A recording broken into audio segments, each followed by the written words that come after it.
uma questão só para a gente fazer. Ótimo, Lisa. Para nós fazermos a correção, ok? Aí o texto que vocês tinham que ler, né? Que nós não lemos aqui, vocês tinham que ler para responder, era lá na página 134. É lá na página 134. Já vão abrindo o livro, ok? E alguém já poderia ir começar a ler para mim o primeiro parágrafo?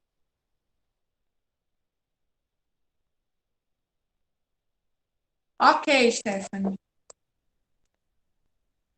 Tá certo? Agora nós vamos ler o texto lá da página 134. Tá certo? Alguém que já tenha aberto aí na página 134. Pode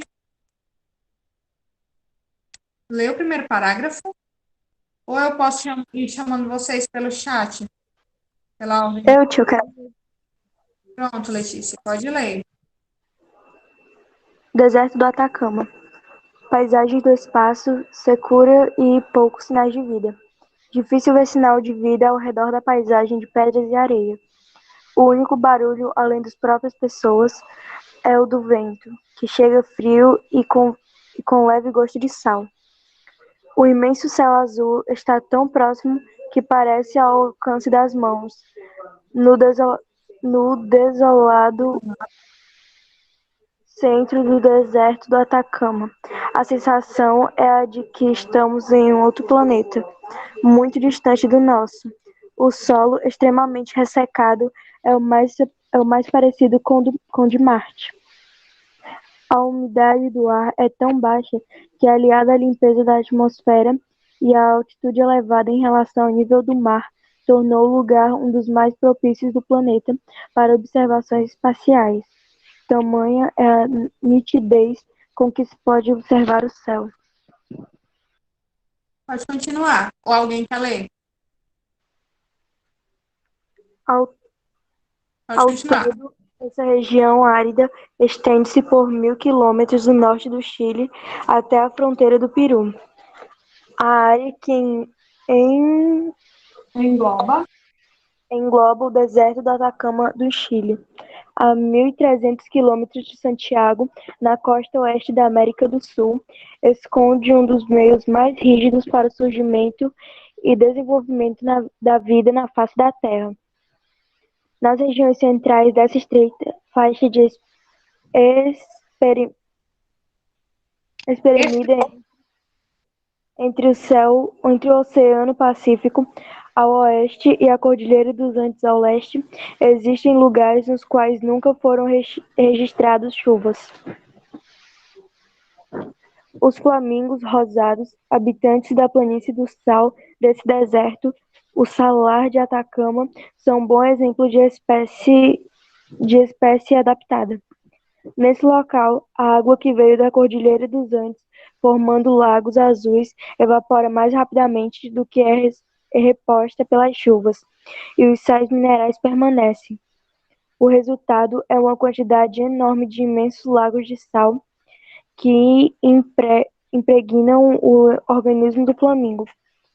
A saída que esses animais encontram foi eliminar o excesso através de pequenas aberturas ao lado das narinas.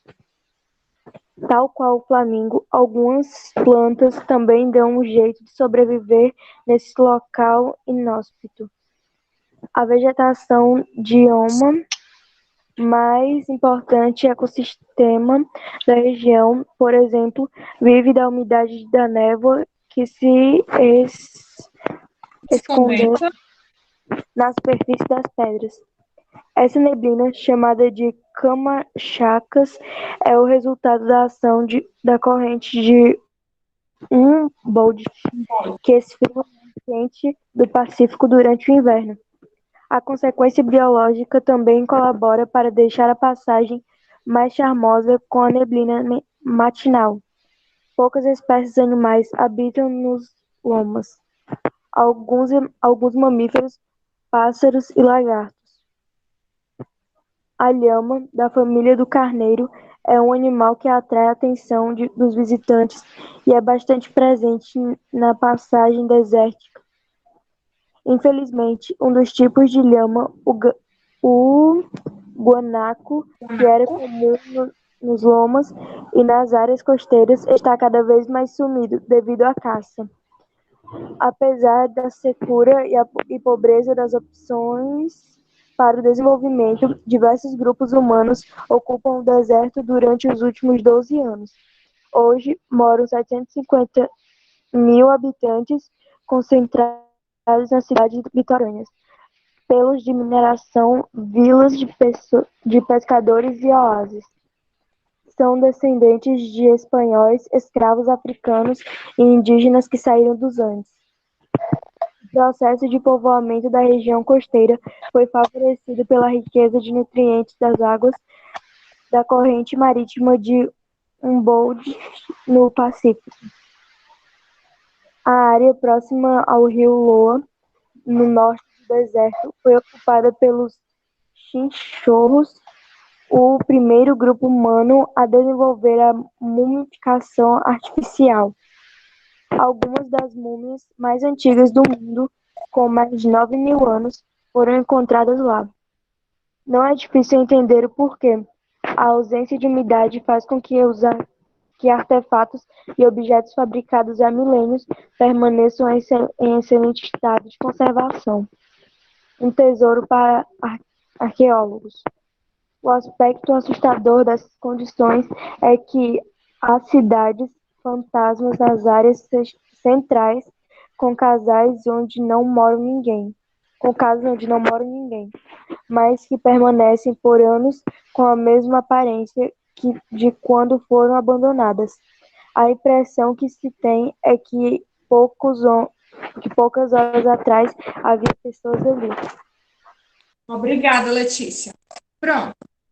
Nós estamos estudando aí nesse capítulo que está se encerrando o artigo expositivo. O livro de vocês, ele sempre é um livro muito bom, porque sempre faz essa junção de textos, né? Aí tem a parte da interpretação de textos e a parte gramatical. Nesse caso aqui, ele colocou esse artigo expositivo sobre o deserto do Atacama e tirou orações, frases do próprio artigo para fazer uma questão aí para vocês de gramática sobre o assunto que nós estamos estudando. Que é as orações subordinadas adjetivas. Tá certo? Alguém poderia ler para mim aí a primeira questão e única sobre dessa página? Eu, Pode ler. A primeira como questão. vimos, há uma diferença simática entre as orações adjetivas restritivas e explicativas, e essas orações são muito úteis nos textos expositivos. A seguir, reproduz algumas orações adjetivas do texto. Releia-as em seu contexto, identifique o termo que cada uma delas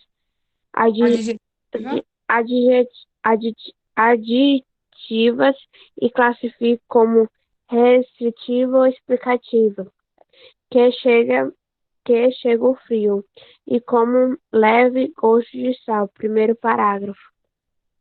Pronto. Então, o que é que vocês deveriam fazer aí nessa questão? Vocês deveriam falar a que termo da frase, da oração, né?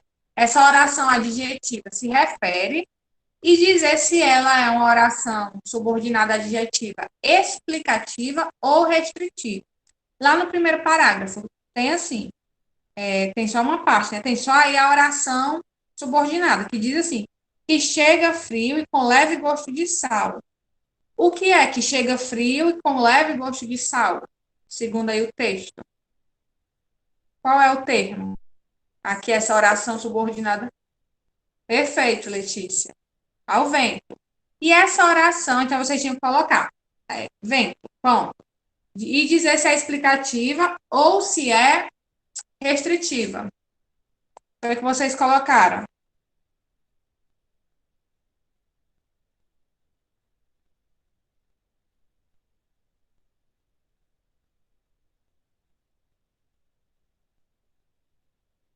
Pra... Pronto. Stephanie, tuas colegas já estão colocando, tá certo? A Letícia já colocou a primeira parte da resposta, que é o vento. E as meninas aí, a Lisa e a Ingrid, responderam corretamente a pergunta. É sim uma frase, uma oração explicativa. Então, você coloca, Stephanie, vento, né? Que a Letícia colocou, ponto, explicativa.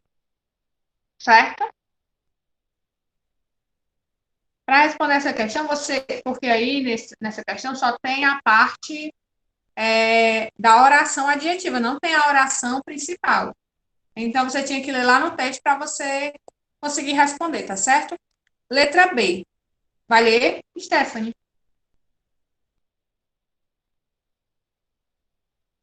Tia pede para outra pessoa, que agora eu tô colocando a resposta certa.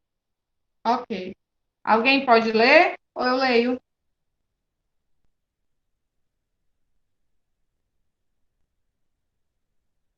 Ítalo, pode ler. B. Que engloba o deserto do Atacama, no Chile, segundo parágrafo. Então, o que é que engloba o deserto do Atacama no Chile? Perfeito, Letícia. A área. E essa frase, a explicativa ou restritiva?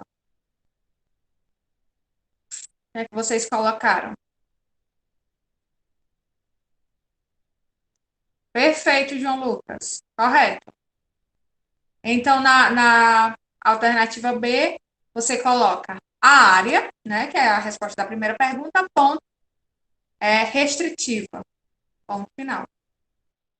O termo a que se refere à área e é uma oração subordinada adjetiva restritiva. Você pode colocar só restritivo, certo? Pode continuar, Ítalo. C. Que veio da Cordilheira dos Andes, terceiro parágrafo. Foi que veio da Cordilheira dos Andes, pessoal, é no texto. Que termo é?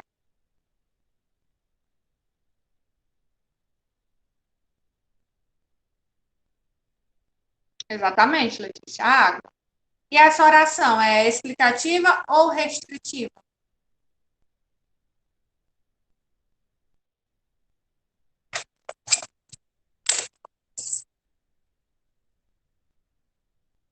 Foi o que vocês colocaram?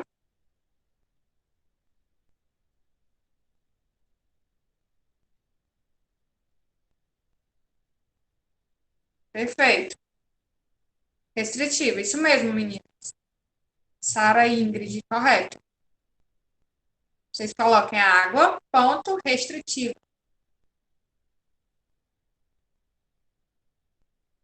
D.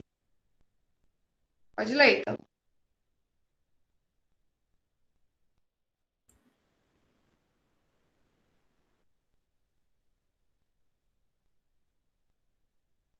Ítalo, Tia, tá ouvindo? agora sim. Que impregna o organismo do flamingo, terceiro parágrafo. Então, o que seria aí? A que termo ele se refere? O que é que impregna aí no organismo do Flamengo? Lagos de sal, exatamente. E essa oração aí é restritiva ou é explicativa?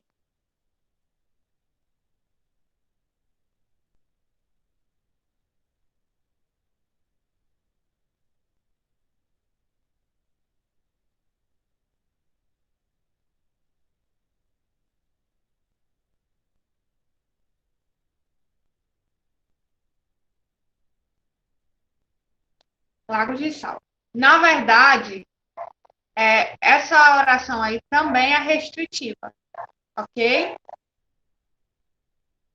Também é restritiva.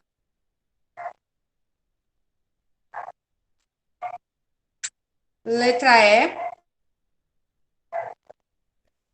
Que esses animais encontraram, terceiro parágrafo.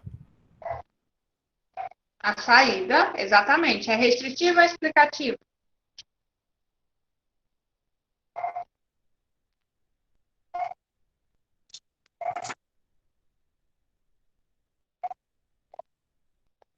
O que vocês acham? Explicativa ou restritiva?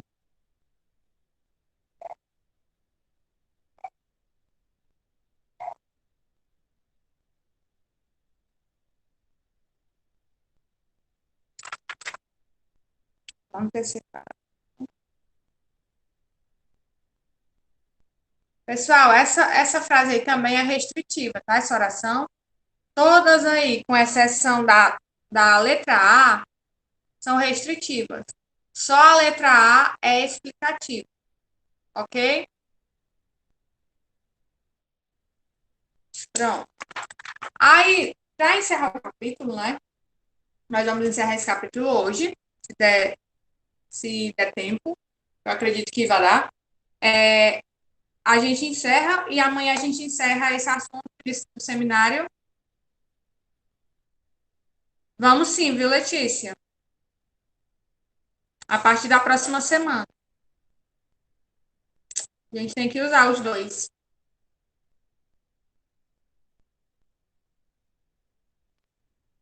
A gramática vai trazer para vocês, eu acredito que o mesmo assunto aqui do capítulo, né? Capítulo 3. Não, João Lucas. Não precisa, tá certo? E nem essa atividade aqui que a gente vai fazer agora. Tá 138 e 139, que é o encerramento do capítulo. Ok? Nós vamos ler esse infográfico aqui da página 136. Vamos ler, discutir sobre ele, responder as questões. Aí vocês vão, hoje, né? Quem ainda está preparando o seminário, terminar de preparar o seminário. Amanhã apresenta o seminário. Encerra o capítulo 3 do livro, aí a gente vai passar para a gramática na próxima semana, ok?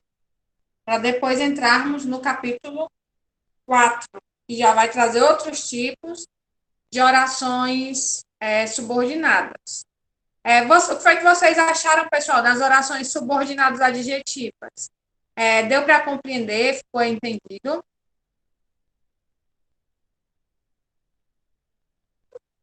Perceber a diferença entre elas e as orações subordinadas substantivas que vocês estudaram?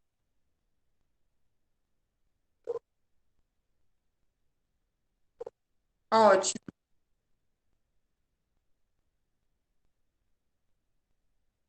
Perfeito. Letícia, é interessante que sim, tá certo? A não ser que vocês apresentem algum slide, certo? Porque tem equipes que vão apresentar slides.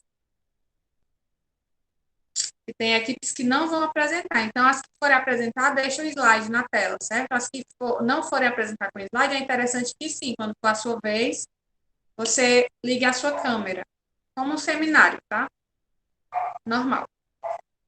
Pois então, já ficou entendido, vamos aqui encerrar o nosso capítulo, né? Tia, então não vai precisar usar a câmera que eu vou fazer, tipo, slide, essas coisas. Pronto, você vai precisar apenas explicar o slide que você for passar para os seus colegas, né? Que sua equipe for passar para os seus colegas. Ok? A gente tem aí na página 136, pessoal, um infográfico. Vocês lembram o que é um infográfico? Vocês sabem o que é um infográfico?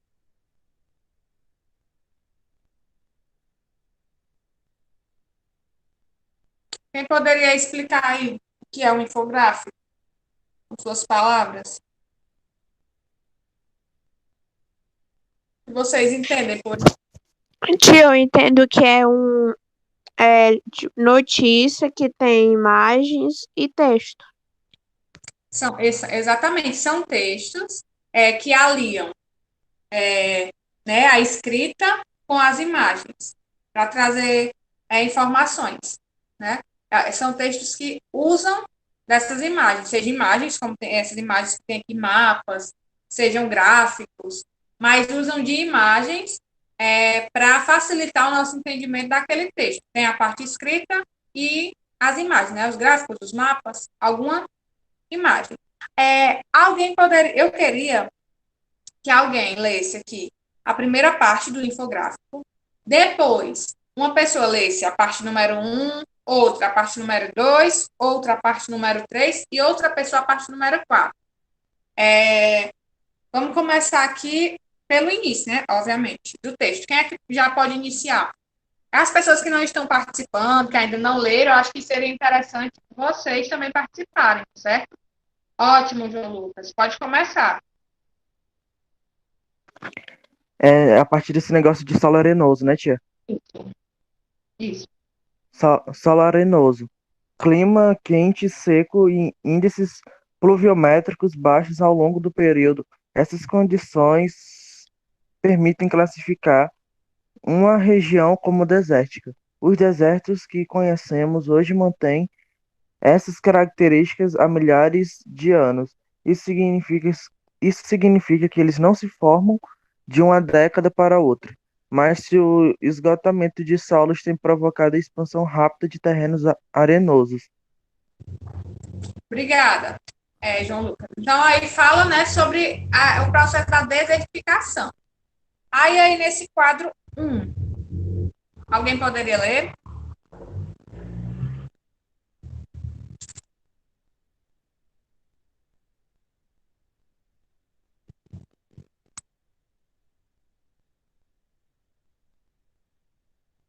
Pode sim, Joana, por favor.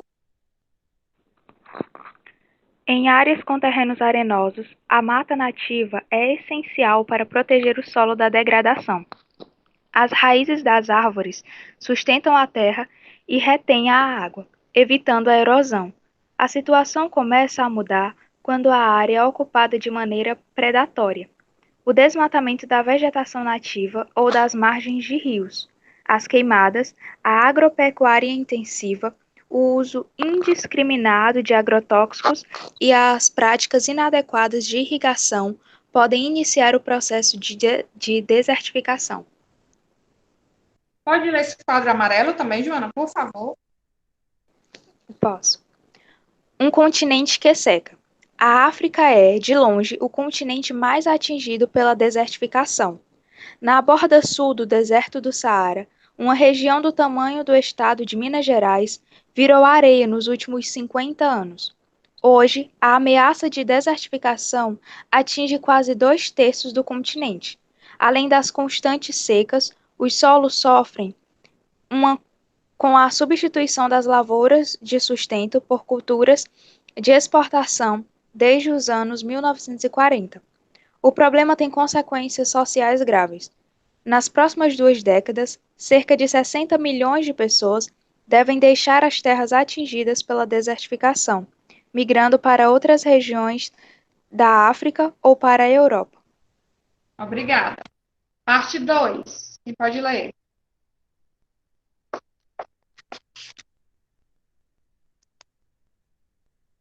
Tia, eu vou ler.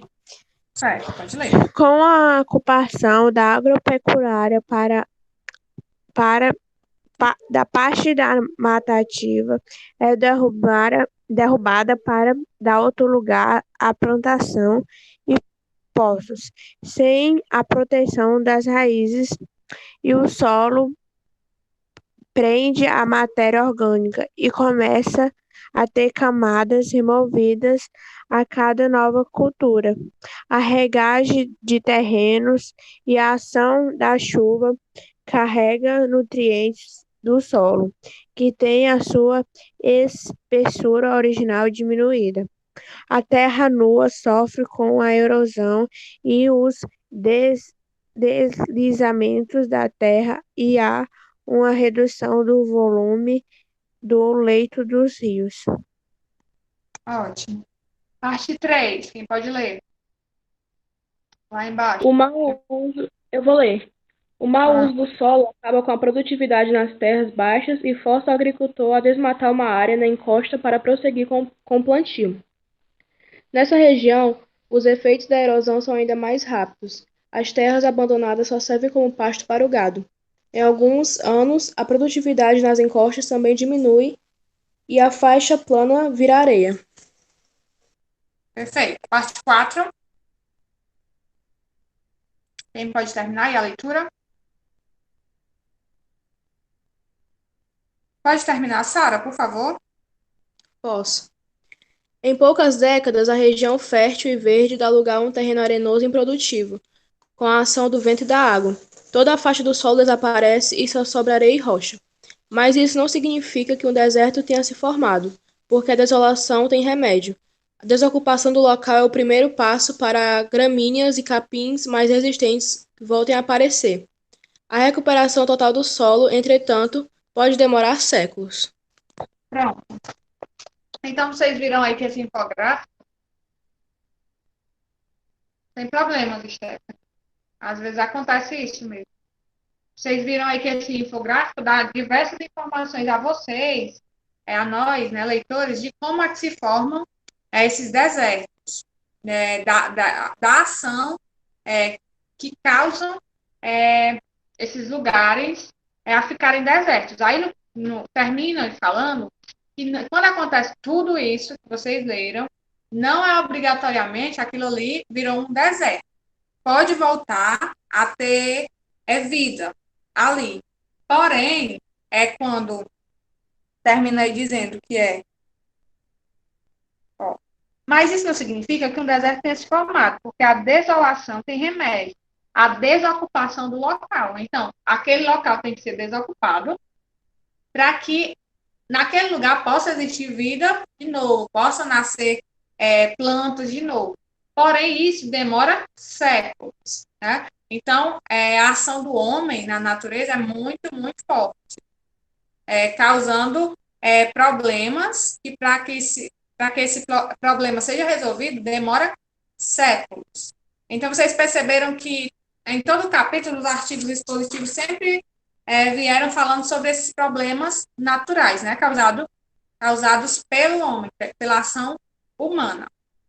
Ok?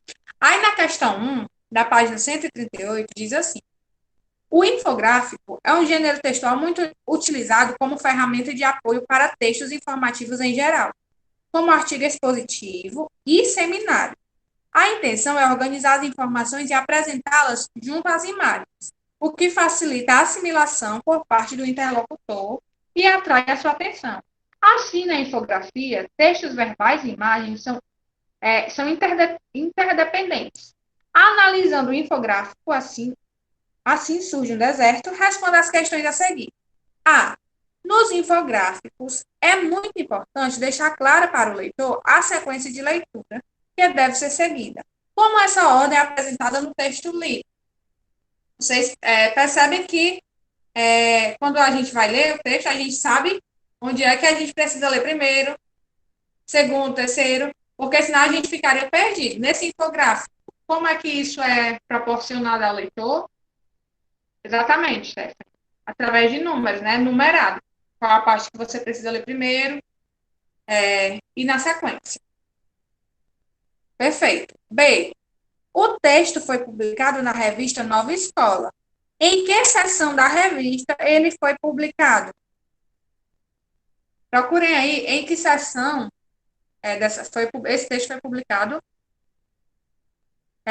Esse texto foi publicado em uma revista, que é dividida, e a gente entende que é dividida por seções.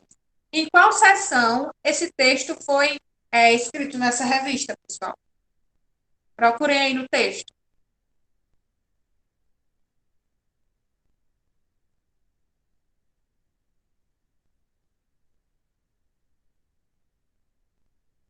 Perfeito, Stephanie. Na seção ambiente, né? Vocês vão escrever seção ambiente. Segunda questão, quem pode ler?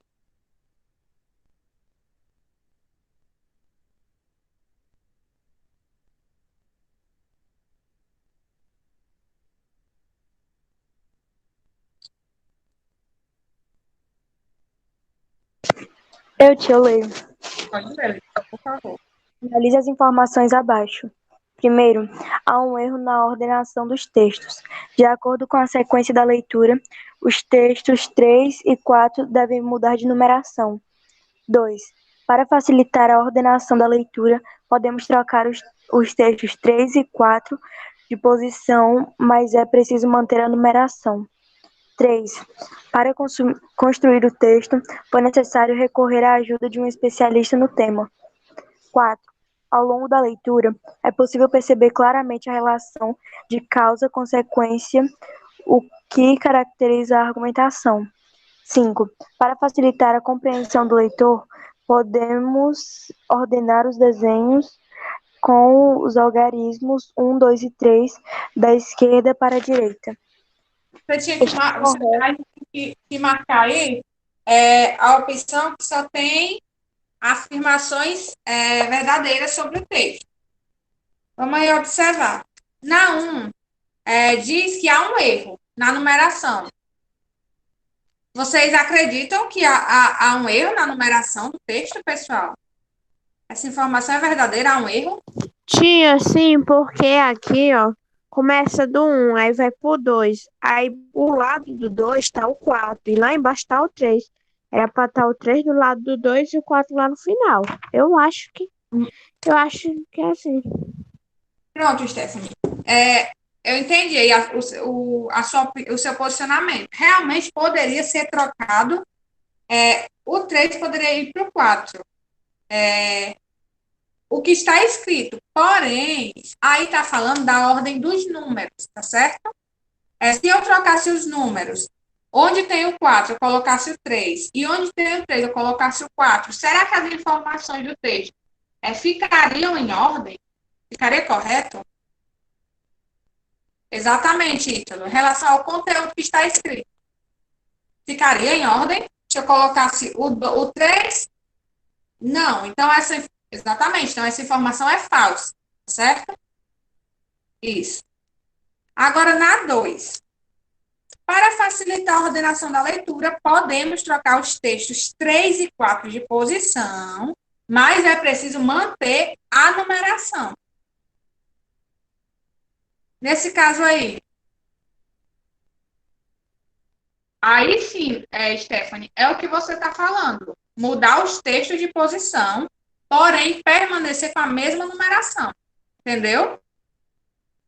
Eu poderia até mudar os textos de posição, mas eles deveriam permanecer com os mesmos números. O 3 ser o 3 e o 4 ser o 4. Verdadeira. Na 3, para construir o texto, foi necessário recorrer à ajuda de um especialista no tema, pessoal? Com certeza. Verdadeiro. 4.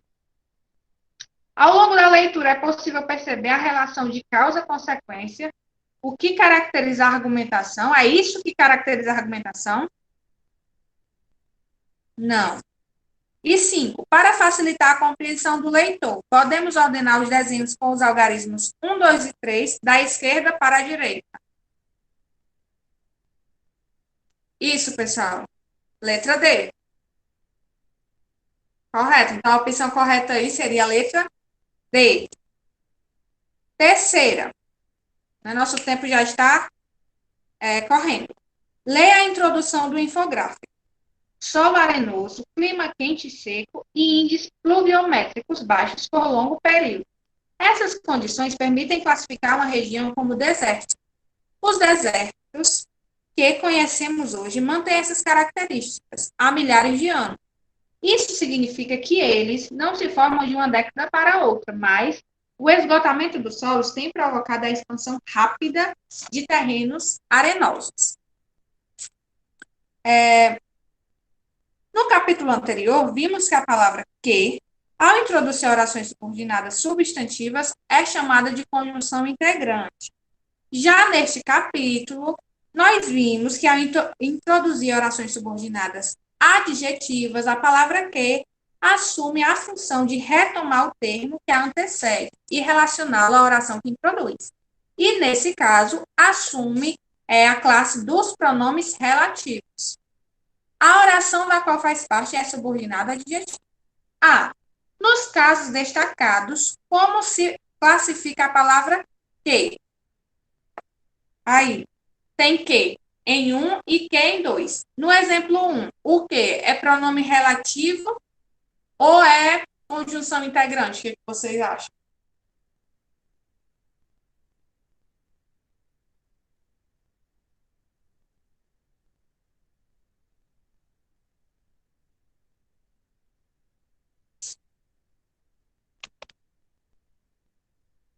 Essas condições permitem classificar uma região como desértica. Os desertos que, pronto, no 1 é pronome relativo e em 2 é conjunção.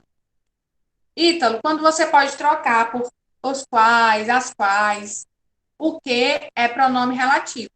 E quando não pode, é conjunção integrante, tá certo? Então, vocês vão colocar em 1 é pronome relativo e em 2 é conjunção, ok? B. No caso em que funciona como pronome relativo, a oração introduzida pela palavra que expressa uma ação de restrição ou explicação. E aí?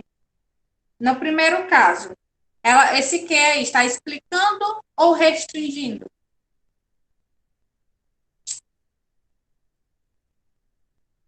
Coloquem, pessoal, está restringindo, certo? Restringindo. Ou coloque restrição. E na C, para terminar, substitua a palavra mais por outra que expressa a mesma relação de sentido. O mais, pessoal, eu posso trocar por que palavras? Por exemplo, eu queria... Exato, porém. Ótimo. Alguém mais sabe uma outra? Pode ser porém, como o Ítalo colocou. Contudo, todavia, tá certo? Pessoal, nossa aula chegou ao final. Prepare os seminários para amanhã, viu? E fiquem com Deus. Tchau. Não, Ítalo, não vai ter, viu? Tchau, pessoal. Não tem atividade hoje. Só a preparação do seminário para amanhã.